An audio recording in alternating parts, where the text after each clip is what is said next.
जो हम कहते हैं धर्म का उत्थान हो और अधर्म का नाश हो, उसके बाद हम कहते हैं कि इस्लामिक धर्म है। तो सबसे बड़ा तो अपने दिमाग से ये पर्दा हटा दीजिए कि इस्लाम कोई धर्म है। ये बिल्कुल शुद्ध एक राजनैतिक आंदोलन है जो कि अरब से चला है और पूरे उसमें घूम रहा है। वो राजनीतिक सत्ता को प्राप्त करने के लिए कुछ भी कर सकते हैं। दूसरी बात मैं आपको ये कहना चाहती हूँ, देखिए हर मुसलमान जो है अपने आप को आदर्श मानता है कि मोहम्मद को, वो अपने आगे मोहम्मद लिखता भी है, तो वो मोहम्मद जैसा बनना चाहता है।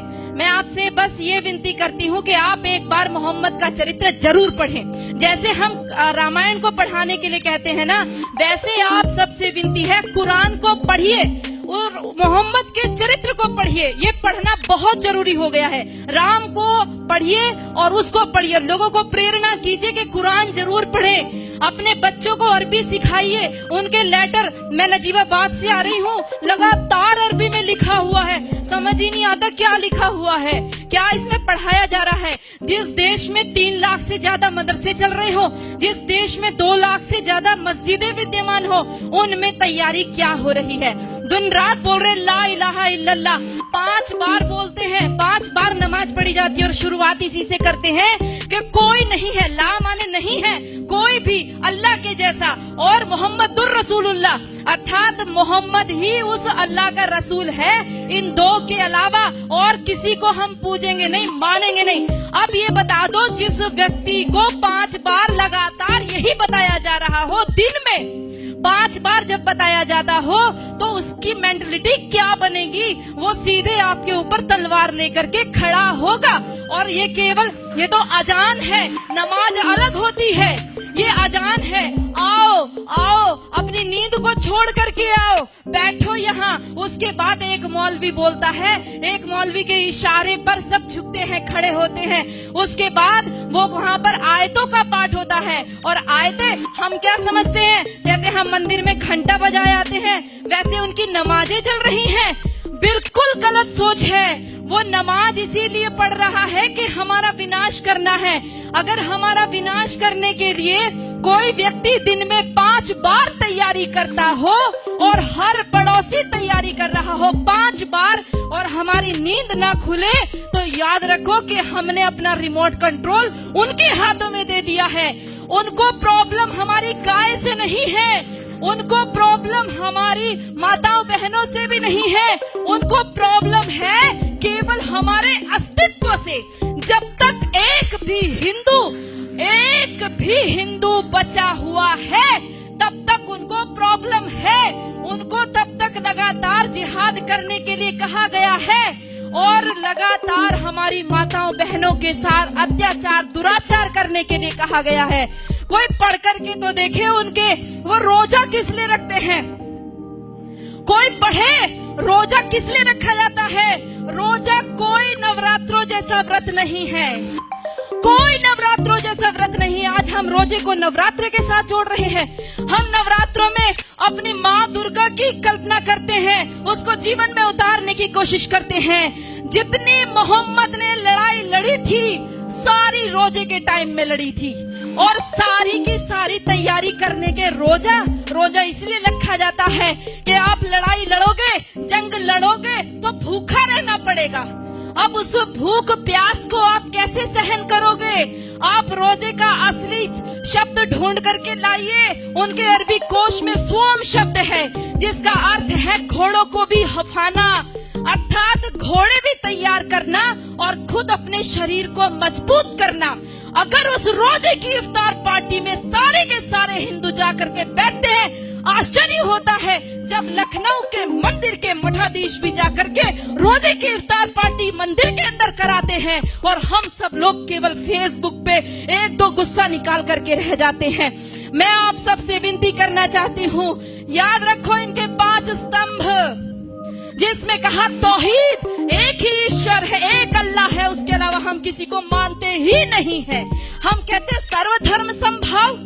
अरे लानत है हमारे ऊपर पर 1400 साल से जिन लोगों ने केवल कत्लेआम मचाया हो, आज भी हम उनको धार्मिक कह रहे हैं। वो अल्लाह के अलावा और किसी को स्वीकार नहीं करेंगे, वो हर स्तर पर करेंगे, वो दाढ़ी रख करके भी करेंगे, वो पैंट शर्ट पहन के करेंगे, वो अरबी बोल करके करेंगे, वो हिंदी बोलेंगे, वो इंग्लिश बोलेंगे। लक्ष्य केवल एक उनका स्पष्ट है, वो है जब तक एक भी काफिर जिंदा है अल्लाह का काम रुकेगा नहीं। और जो लोग कहते हैं, जिन्होंने बोला रघुपति राघव राजा राम पतित पावन सीताराम, और अगली पंक्ति जोड़ दी ईश्वर अल्लाह तेरो नाम, लानत है हमारे ऊपर। हमने कभी पढ़ करके नहीं देखा अल्लाह कहते किसको है।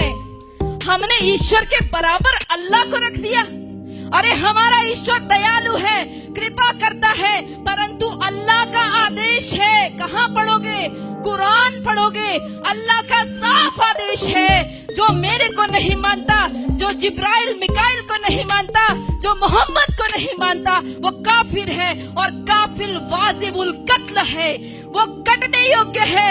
इतना ही नहीं कहा, जब रमजान का महीना खत्म हो जाए इनको घात लगा करके मारो। पढ़ो सूरा तौबा, पढ़ो सूरा अल बकरा, सारी की सारी कुरान की सारी ये आयतें पढ़ करके देखो, आपको साफ स्पष्ट पता चल जाएगा। हम सोचते हैं कि उनकी हज यात्रा, हम सोचते हैं उनकी हज यात्रा हमारी अमरनाथ यात्रा जैसी है। अरे पढ़ो भाइयों, यदि उनकी हज यात्रा हमारी अमरनाथ जैसी होती तो वहाँ पर सब लोग जा सकते थे, केवल मुसलमान ही क्यों जाते हैं? आज उनके ऊपर वो वहाँ से हमारे भाई पैसा भेजते हैं और वहाँ से वो अपनी सभ्यता को भेजते हैं।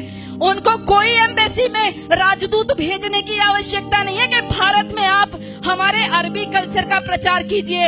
ये सारे पढ़ाए हुए दाढ़ी, ये सारे ऊंचा पजामा और नीचा कुर्ता पहन करके सारे वहाँ से सीख करके आते हैं और अपने आप यहाँ पर आकर के सिखाते हैं। याद रखो, मिटेगा ये धर्म और आबरू भी जाएगी, तुम्हारे नाम से दुनिया को शर्म आएगी। यदि आज नहीं जागे तो कोई हमारे बचाने वाला नहीं है। ये नमाज खिलाफत का मिनी ट्रायल है। ये नमाज इसलिए कहता है कि एक खलीफा बैठाएंगे और उसका राज चलेगा। ये पहले भी हमारा देश आजादी के लिए जूझ रहा था और सारा मुस्लिम जगत खलीफा के लिए जूझ रहा था। इतिहास पढ़ करके देखो, मालाबार में जो युद्ध हुआ, हमारे लोग जो मारे गए, वहाँ की महिलाओं के साथ, क्योंकि खिलाफत आंदोलन फेल हो गया। टर्की में खलीफा था, उसकी खलीफाई चली गई, खलीफा छोड़ करके इंग्लैंड भाग गया। वहाँ से इनको गुस्सा आया, आक्रोश हमारे हिंदू माताओं बहनों के ऊपर निकाला। वो जो लेडी रीडिंग को पत्र लिखा था हमारी हिंदू महिलाओं ने, कभी पढ़कर देखो। उन्होंने लिखा हमारी कितनी दुर्दशा हुई है। हमारे सामने हमारे बच्चों को, दूध मुहे बच्चों को भाले की नोक पर उछाल करके ऊपर टांग दिया गया। हमारी बेटियों माताओं के साथ में बलात्कार हुए। एक एक माता का बलात्कार करने के लिए 10-10 जिहादी थे और वो 10-10 जिहादी के बीच में फंसी हुई महिला ये सोच रही थी किसके लिए दुख मनाऊं, अपने बेटे के लिए या मेरे शरीर के लिए, किसके लिए रोएंगे। दर्द को भी दर्द आएगा, वो ऐसी भयंकर स्थिति है। और ये केवल एक आकस्मिक घटनाएं नहीं है, ये सब ऊपर से सिखाया हुआ है। भाइयों, आप सब लोग जो फेसबुक पे इसको रिकॉर्ड कर रहे हैं या अपने मोबाइल में रिकॉर्ड कर रहे हैं, ये मोबाइल में रिकॉर्ड करने की चीज नहीं है, दिल में रिकॉर्ड कीजिए। इसको अपनी बहनों को, माताओं, बेटियों, बच्चों को बताइए। नीति कृष्ण कहता है, नीति का अवलंब ले पहचान शत्रु प्रहार को। कृष्ण का आदेश सुन गुंजा दे गांडीव की टंकार को। ऐ पार्थ चादर तान कर सोता रहेगा कब तलक, तू उठ जरा निज शौर्य का परिचय करा संसार को। तो उठ जरा निज शौर्य का परिचय करा। धन्यवाद।